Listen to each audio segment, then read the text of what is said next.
Midnight Thicket, a sci-fi thriller for midnight voices. iVox. Chapter 1, The Last Good Mile.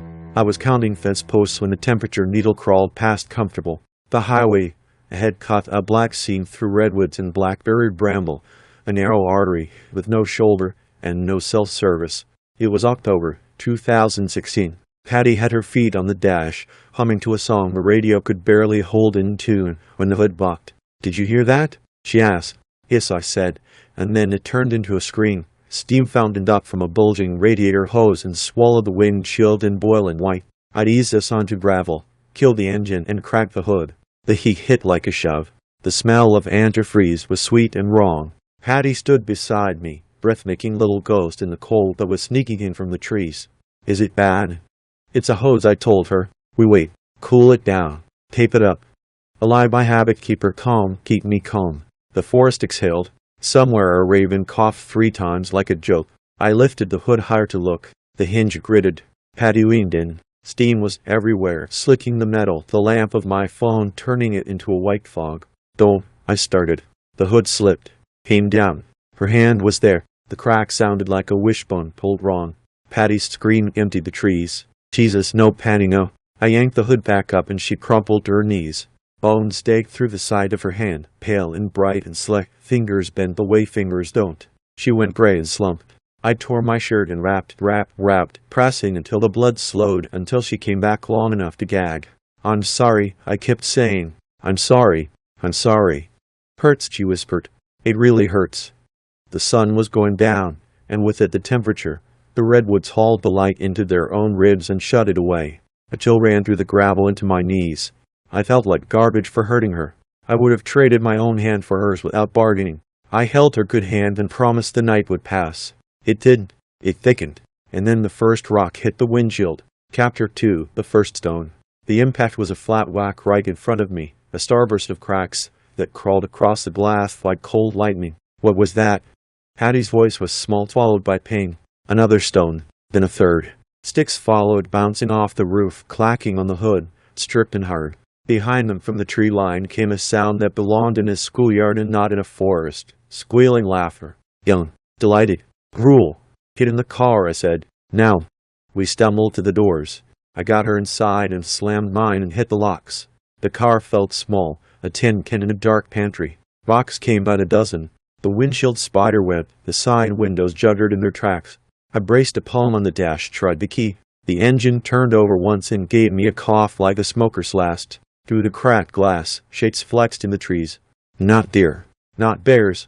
Tall, broad, moving with a heaviness that made the ground remember. "Tell me that's a prank," Patty said. Tears made silver lines down her cheeks. "Tell me this is people." I wanted to say yes. Instead, I said, "Stay low." The squealing laughter rose again, and with it a pull along, wet note that pulled at my stomach. 2 thorns detached from the bark like statues stepping off a church. They were male because there was no other word, built like machinery under wet fur. Between them a smaller one trotted, arms pumping, head cocked, excited. Sasquatches. The word came with a ridiculousness I couldn't afford, but the thing that laughed like a child did not laugh as a person would. It laughed like it had learned laughter from somewhere wrong. "Don't move," I whispered. "Don't make a sound." They didn't care. They came anyway. Chapter 3, Lift. They loped into the high beams and turned their faces away, eyes glinting. Each adult put a hand under our bumper and with a grunt lifted. The nose of the car rose. The world tipped. The juvenile danced beside them, flapping. "God, no," Patty said, voice cracking. "No, no." The males shuffled us toward the lip of the embankment. I slapped the gear stick into park because that was the only thing my hands could figure out. It made no difference. The car scraped over the edge and slid. We went down. Gravel rattled like rain. The seatbelt punched my ribs. The windshield blew. Blackberry canes clawed at the sides. Thorns screaming down the paint. We bounced once, twice, and crashed into a tangle so dense the car sighed and gave up. Silence dropped, fast and complete, like someone had closed a door on sound. Patty whimpered. Then she fell against me and went limp. "Patty?" I touched her cheek. "Patty, eh?" Her eyes rolled back white. Her mangled hand was pinned under her, and I could feel the heat of it through my jeans. I slid an arm around her and pulled careful as I could. The roof had folded over my side like a melted tin pie. I could see moonlight through a crease where metal didn't meet metal. I pressed my face to the crack and looked. Two adult males stood 10 yards away, sniffing at the air. The juvenile paced between them, stooping to touch berries, bringing one to its mouth, spitting it out with a little laugh. They pointed at us. They were guessing. They were learning the outline of the car with their nostrils, their ears, the way the blackberry canes move when we breathed. And then the rock throwing began again. Chapter 4. Play dead. Wake up, I whispered. Patty, please. If you hear me, play dead. Don't move. Don't make a sound. Breathe tiny. Her lashes fluttered. She didn't answer, but she went still in that way people do when they hear the instructions that might save them. Rocks, sticks, chunks of dirt. The car shuddered. The juvenile squealed and slapped the metal. They're testing us, I thought, and it was both nonsense and true. The largest of them, bigger by a head, scarf forked over his brow, came fast across the blackberry patch, crushing canes with bare feet that didn't care about thorns. He put his face to the side window and fogged it with a slow breath, then smashed the glass with his fist. I had pepper spray in the console. Not a gun, not a knife, just a redkin with a flip-top you open when your parking garage is alone. I grabbed it, thumbed it, and when the bait one reached in and hooked my jacket, I fired into his eyes. His bellow hit my chest like sound you could hold. He let go, but only to get a better grip. He dragged me through the window as if I weighed nothing, hauled me into the thorns, then pulled until the vines gave way. Thorns ripped my arms, my neck, my ear. Blood ran hot, and then cold. Let go, I wheezed. Please let. He didn't. He was irritated, not disabled. The spray made him mean. He yanked me through the blackberry patch while the juvenile bounced beside him and giggled, thrilled by the confusion and pain. The world narrowed to a dark tunnel with a small blue light at the end. It wasn't mystical. It was the moon. Then the tunnel folded and went away. Chapter 5. Inspection. Consciousness came back in staggered frames. The smell hit first, earth-buried juice, sweat like the inside of a horse, and the sour electricity beneath it that made the little hairs along my arms stand. The second frame was sound breathing that wasn't human, the wet click of a tongue tasting air, leaves talking to each other. Patty made a noise like the end of a sob. I'd opened my eyes. The juvenile stood over her, head low, nostrils flaring. It gathered a handful of her hair and brought it to its nose, snuffling. Patty's eyes were open but empty with shock. I tried to rise. My body said no. The juvenile sniffed again and made a face true disgust, upper lip curling back to show teeth too flat for tearing. It dropped her, gave her a push like you give a defective toy, and she toppled against me and passed out again. The big one stood beyond, fingers working at his tear ducts, eyes pink and streaming where the spray had burned him. He blinked again, and fixed on me with a depthless stare. I wanted to pray, but I couldn't find a shape for it. He stepped close. He leaned down. He set his palm on my chest and pushed until I sank into the canes. And then nothing. When I woke for the second time, the fern above me was lit cold by something new. Chapter 6. Dawn after. Sun up. Blue air. The cold like a blade that had cooled. We were alone. The car was a torn fruit in the blackberry patch. The forest had reset around us. The night's violets arranged on the ground like afterbirth. Our groceries were scattered, a bag of chips punctured and emptied, a loaf of bread dragged into a bush, apples cored with ugly bites. The three creatures were gone as if the dawn had erased them. Patty stirred. Is it over? She asked, voice raw. For now. My hand? We're going to the hospital. I could barely stand. The pepper spray had painted my lungs and broken glass. Each breath had edges. I helped her to her feet, and we staggered up the slope together, holding to branches, to roots, to the idea of the road. At the top, the asphalt looked like a miracle. A car passed a blue Corolla, a man at the wheel who pretended not to see us because seeing us would make it his night too. The second car stopped. An old woman with careful hair and a cleaner soul than most opened her door and said, "Get in." We got in. I didn't look back at the thicket because I knew it would like that. Chapter 7. Bones and Pins. Months became measures. Weeks of swelling, the strange weight of a cast, the itch under plaster, the medical words that sounded like tools, external fixation, surgical pins, metacarpal. Patty wore her pain quietly except when it came like weather, covering me everything. At night she dreamed of laughter. I can hear it in the day sometimes, she admitted once, speaking at the seam of her cast. In store aisles. In parking lots. Little squeals. Like it's practicing being near me. It's memory, I said. Not a ghost. But memory is a kind of ghost, and it lingers where the body broke. I had nightmares too, the pepper spray opening a hole in something that eyes shouldn't show, the smell of electricity that wasn't weather, and those two adults, how they moved with a deliberation that suggested not animals, but a people who had chosen a different truth. When the cast came off, her hand looked wrong. It would never be the same. She was quiet for days after, and I thought I'd lost her to a place inside pain where words can't reach. Then she came into the kitchen one evening, still in her sweatshirt, hair damp from a shower, and said, "Do you still mean to marry me?" "More now than ever." She held out that hand, the hand I had broken by mistake, and I slid a ring over fingers that would not curl the old way. We were married by a judge on a weekday afternoon. He smiled with his whole face. We smiled back with ours. We did not stop thinking about the three in the thicket. Chapter 8. The Return. Obsession is a slow leash. It pulled us back year by year, in small purchases and big ones. Game cameras, audio recorders, night vision monoculars, batteries, a better flashlight, a cheap handheld radio that hissed even when the air was clear. Patty logged sightings out west on a map with pins. I traced old logging roads on topo charts that still showed watchtowers long gone. We told no one. People not, and then they tell other people, and then your truth becomes a joke at a party you weren't invited to. We drove back to that stretch of highway on a day that smelled like rain, but didn't keep its promise. The blackberry canes had taken the car, as I knew they would. Only a rusted arc in the thicket suggested a roof line. I told myself I was ready. "You feel it?" Patty asked. "Yes," I said, "like a pressure change." We set the cameras at the edge. We sat in the car with the seats slid back and the windows cracked. Dust lifted the shadows out of the trees and set them beside us. I hated the way the forest made the sky into strips between the crowns. I loved it too, because it meant we were small and the world was big, and that's the old contract. We waited. Midnight stuffed the spaces between branches with velvet. And then the radio hissed. Chapter 9. The Laughter Frequency. It started like any static. Then the static arranged itself into little peaks like laughter run backward. When the peaks synchronized, a thin squeal nipped the edges of our hearing, and I saw Patty put her hand to her ear as if to cup the sound and make it a shape. "Do you hear it?" she asked. "Yes. It's the child." She was right. Not a child, but that juvenile. The same glee. The same mockery. The hairs on my arm stood. The radio dial, untouched, turned itself a fraction, and the squeal latched onto a carrier wave, hissing like a tiny saw. Under it, farther down, a bass note moved through the dirt, something breathing slowly through wet leaves. I tapped the dash. "Stop it," I told the radio. It obeyed, and did not. Beyond the glass, the blackberry patch moved without wind. Chapter 10. The Old Count. "You tell yourself you'll stay in the car.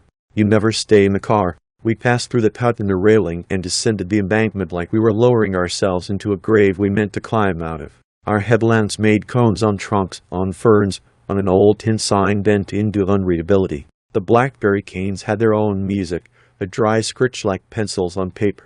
20 yards down slope, a rectangle appeared too straight to be nature. A concrete slab cracked. A line of post holes. Beyond it, a shack half eaten by moss. Inside the shack, a desk and a filing cabinet rusted into the floor. "Somebody worked here," Patty said low. "Not hikers." We pried the cabinet with a tire iron and found papers that had slept with mice. I could make out the header on one page what hadn't washed away. Project Thicket. The date under it was not comforting, 1957. The words that followed were words: anomalous bipedal manifestations, cross-correlation with electromagnetic disturbances, inconsistent visibility, residual echoes. "They made this," I said, though I didn't know who they were. Or they called it. Or they listened at the right frequency until it listened back. Patty's hand found mine in the dark. The scar tissue on her knuckles was cool. "They're not just animals," she said. "They're something that wears the shape of animals because we're lazy with what frightens us." I shut the drawer and felt the forest lean closer. Chapter 11. Riff. We didn't touch the old machines. We wouldn't have known how. But something woke up anyway, because attention is a key all its own. At the edge of the blackberry patch, the air rippled. Not like heat over asphalt. Like the surface of a pond someone had flicked a fingertip against. The ripples widened in a perfect ellipse, and through them, I could see the same scene but set back a fraction of a second, like a television with its audio out of time. "Don't," I said to the air, and I meant us. But the air didn't care. It drew itself into a thin seam of light, and the seam popped. The radio choked and held its breath. The blackberry canes lifted as if the soil had turned to tide. They stepped through. 2 adults first, their silhouettes wronged by the ripples in a way that made my eyes water. Then the juvenile, smaller, head tilted. Their fur was less fur and more smear, like what you see when you rub at a charcoal drawing and the lines won't hold. Their eyes did not reflect our lamps. They made their own light, faint and cold and blue. "Patty," I whispered. "Back. Slow." I didn't move either. The juvenile laughed. The sound came from the radio and from the trees and from the space between my ears. It crouched with a curiosity I had almost recognized. The adults moved with a patience I did not. One raised a hand and widened its fingers as if pressing them against glass, and the air between us buckled. The smell of electricity returned, sour and metallic, a taste like pennies under my tongue. "Please," I said before I knew I'd said it. "Please, we're not." The big one took a step, and the seam of light brightened. Chapter 12. Pepper and Prayer. I did the dumbest, bravest, only thing I had ever done. I pulled the pepper spray again. I don't know why I brought it. Habit. Hope. Thinking was dented from that my years before. I flipped the top and lifted it like I was holding a candle to the wind. "Don't," Patty said, but not because she thought it'd make things worse. Because she was afraid it would work. I fired into the seam. The fog of spray hit a place that was and wasn't there.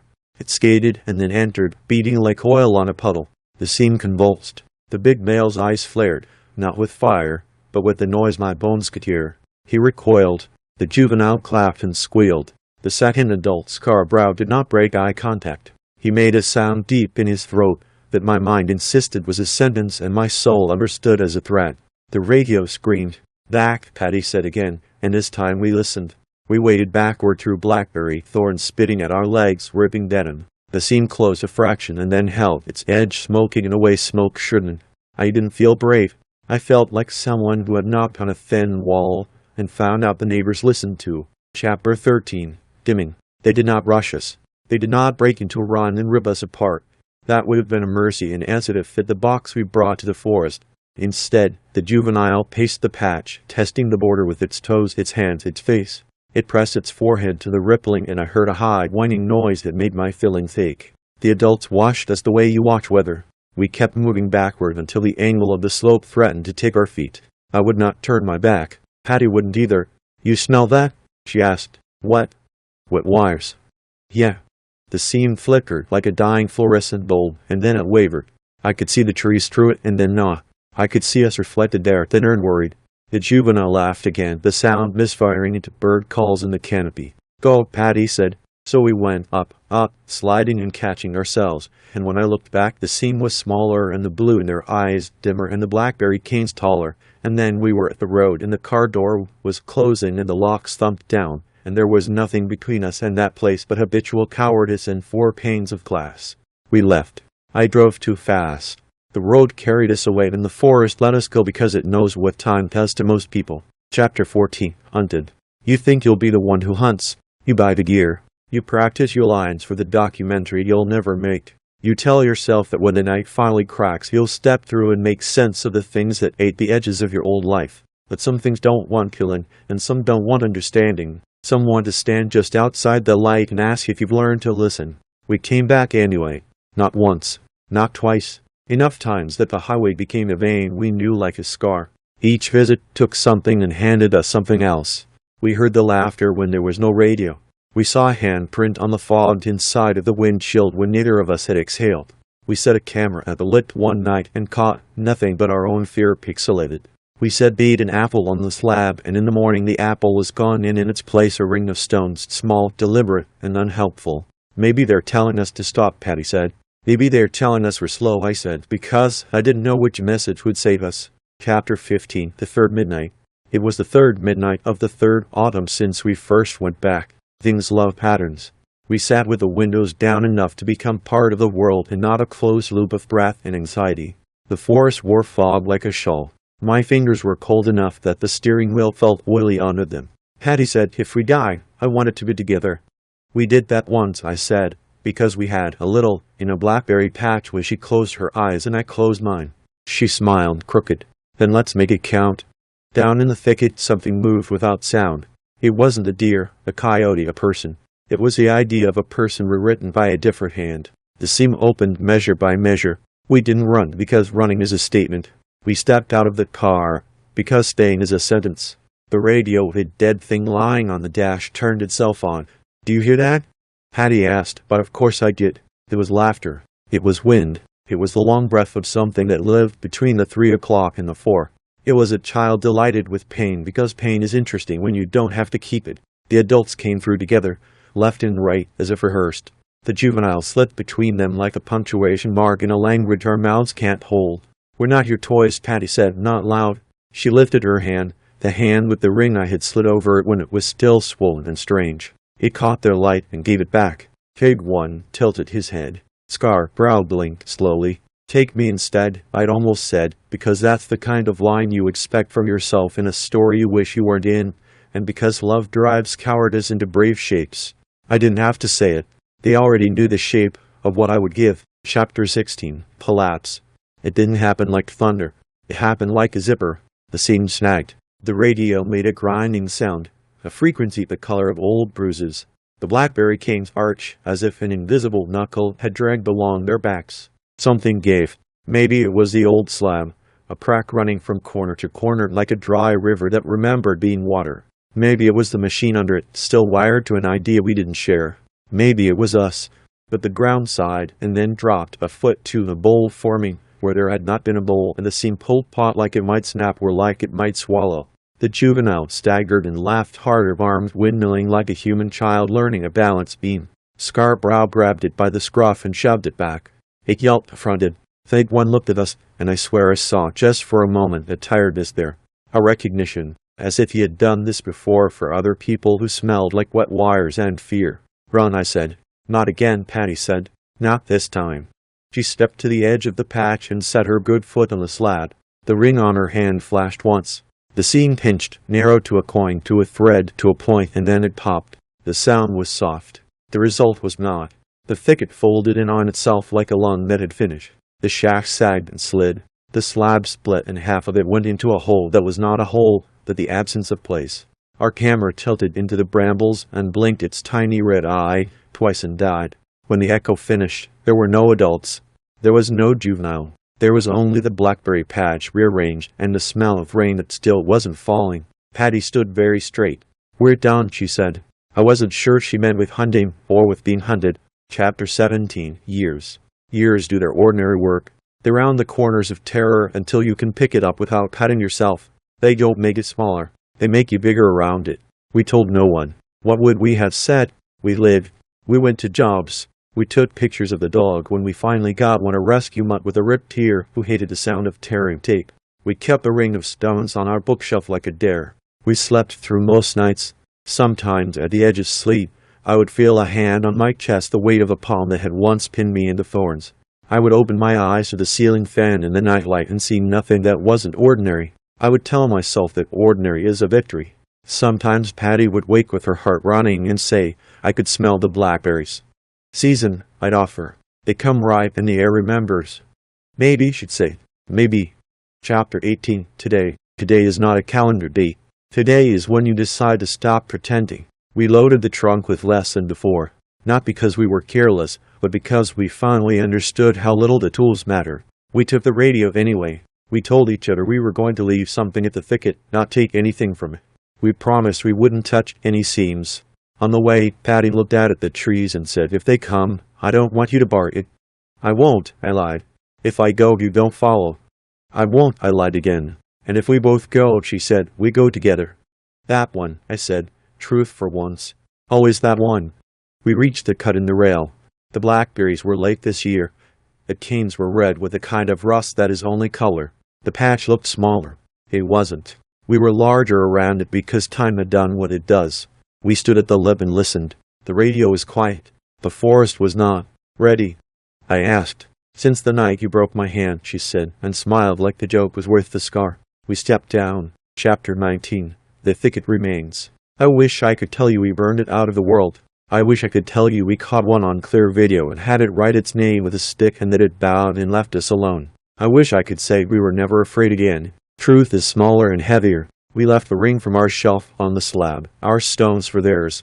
We told the seam with our eyes that we understood it was not a door for us. We said nothing out loud because sound carries in strange ways and because names once exchanged obligate. The radio stayed quiet. The air did not ripple. The laughter lies sometimes in the way a fence wire hums when a truck goes by, in a way a raven croaks and makes you think it's speaking your name badly, in the way blackberry thorns find your skin and leave their punctuation there. The adults, if they were ever adults, are where they are. The juvenile, if it grew, is someone else's problem now or nobody's. Our car still carries scratches we don't explain. In the right ditch light, You can see where something big once dragged me. In the glove compartment, the pepper spray lies like a relic. People still disappear near that mile sometimes. People still see blue eyes under the bracken where blue shouldn't make its own light. They tell their friends. Their friends laugh. Laughter travels. We are not hunting anymore. We are listening. If the three bad ones come again, we will be here. Not as bait, not as heroes, as witnesses. As a marriage with a scar on its right hand and an apology that will never expire. The thicket remains. It always will. Midnight is only a number on a clock until something answers when you count. If you drive that road, watch your temperature needle. If the hood bucks, keep your hands clear. If the air gets cold as if someone has opened a freezer in the trees, leave. If a rock taps your windshield like a child with poor manners, do not pretend it was a wind. And if you hear laughter, laugh back soft, kind, unafraid, because sometimes the only way to keep a ghost from moving in is to make it feel impolite. We are home now. We are fine. We say this to each other and it is true enough. But sometimes, when the house has gone quiet and the dog lifts his head the way dogs do when a frequency no one else hears has braided itself into the dark, I smell blackberry wine gone bad and wet wires, and Patty takes my hand and says, "Do you hear that?" And I say yes. And we listen, because that is what the living owe the living, and the other kind too.